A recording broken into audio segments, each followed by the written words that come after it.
Menjelang akhir tahun, kota Banjarmasin dilanda hujan deras disertai angin kencang. Kondisi ini menyebabkan pohon tumbang di sejumlah titik dan banjir yang meluas di permukiman. Kepala Pelaksana Badan Penanggulangan Bencana Daerah Kota Banjarmasin, Husni Tamrin, angkat bicara mengenai pencegahan dan penanganan fenomena tersebut. Pertama, selain karena hidrometeorologi ya curah hujan tinggi ya, kemudian juga intensitasnya juga meningkat, berbarengan dengan pasang yang tinggi juga, yang menyebabkan ancaman dua bencana yang sekarang ini, banjir dan juga angin puting beliung. Nah, angin puting beliung, angin kencang ini yang bisa menyebabkan juga terjadinya pohon tumbang seperti yang tadi disampaikan. Nah, pohon tumbang ini sebenarnya juga saban hari kita setiap hari kan monitoring nih. Kalau sudah tumbang memang ini kewenangan kami untuk mengevakuasi supaya jangan sampai transportasi baik di darat maupun di sungai, kan kadang pohon bisa aja juga yang di sungai kan. Jangan sampai transportasi kita terganggu, ya secepatnya kami akan evakuasi. Tapi sebelumnya kami terus monitoring kalau kondisi pohon ini. Jadi kalau ada pohon itu yang berpotensi untuk tumbang, misal sudah miring, kami sampaikan ke kawan-kawan kita di LH, Dinas Lingkungan Hidup. Ini kawan-kawan LH ini sebagai pengampu utama. Kita tidak boleh menebang pohon sembarangan. Nah, mereka yang menilai apakah ini pohon ini berpotensi untuk tumbang atau tidak. Kalau bisa misalnya tidak, ya mungkin mereka rampingkan aja. Kalau berpotensi untuk tumbang, ya mungkin mereka akan robohkan sekalian. Nah, karena kondisi sekarang hidrometeorologi, curah hujan meningkat, jadi mungkin ada yang juga yang tergerus kan dari drainase sehingga akar-akar pohon ini mungkin ada yang sudah lemah karena usianya sehingga ya terjadilah ya pohon tumbang seperti itu. Nah, karenanya kami kan ada himbauan kami nih dengan warga masyarakat. Kalau yang ancaman karena hujan lebat atau cuaca ekstrim ini ya kalau tidak berkepentingan ya jangan ada di luar rumah. Kalaupun harus juga kita berkepentingan keluar rumah ya jangan berteduh di bawah pohon yang besar ataupun di bawah papan reklame karena ada kemungkinan tertimpa kalau pina ada pohonnya yang roboh atau yang tumbang kan atau papan reklamanya yang terkena angin kencang.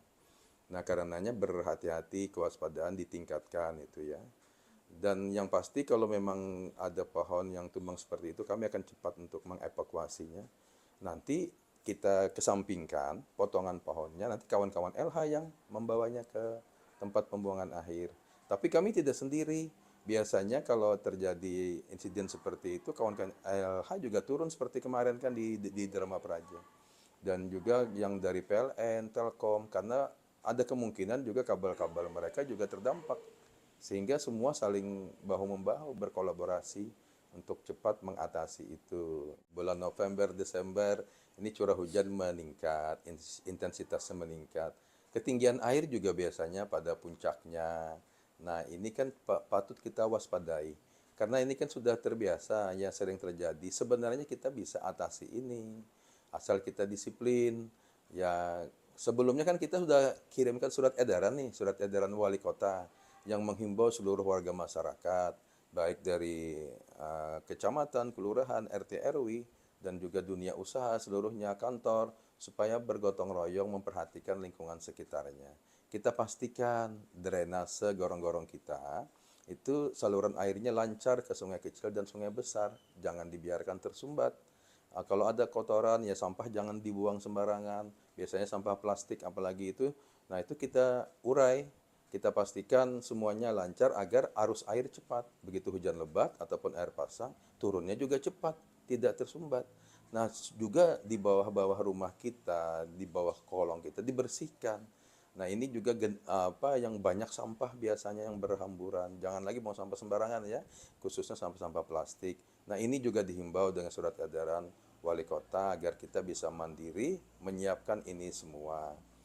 Nah, kemudian ada satu hal kearifan lokal yang mestinya tetap kita pertahankan dan dari nenek moyang kita agar kita terhindar dari bahaya banjir. Pasang tinggi, hujan lebat, kita tidak akan terdampak kalau kita menurut kearifan lokal itu.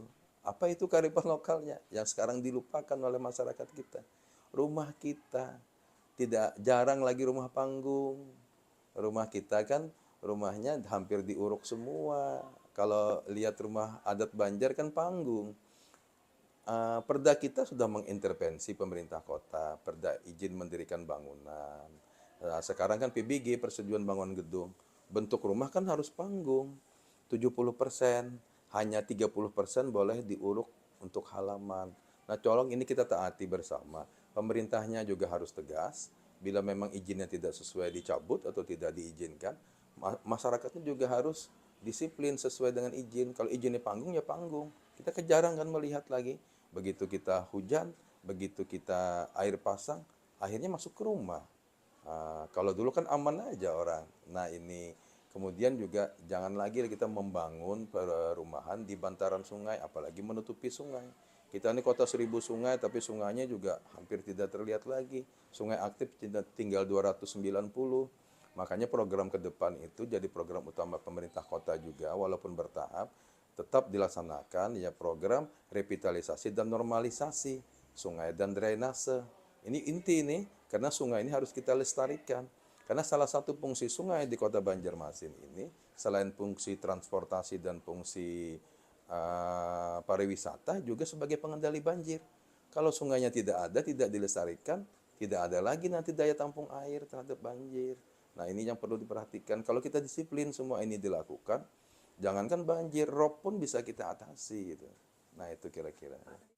Dengan disiplin bersama, ancaman pohon tumbang dan banjir diharapkan dapat ditekan, sehingga masyarakat tetap aman menghadapi siklus tahunan cuaca ekstrim.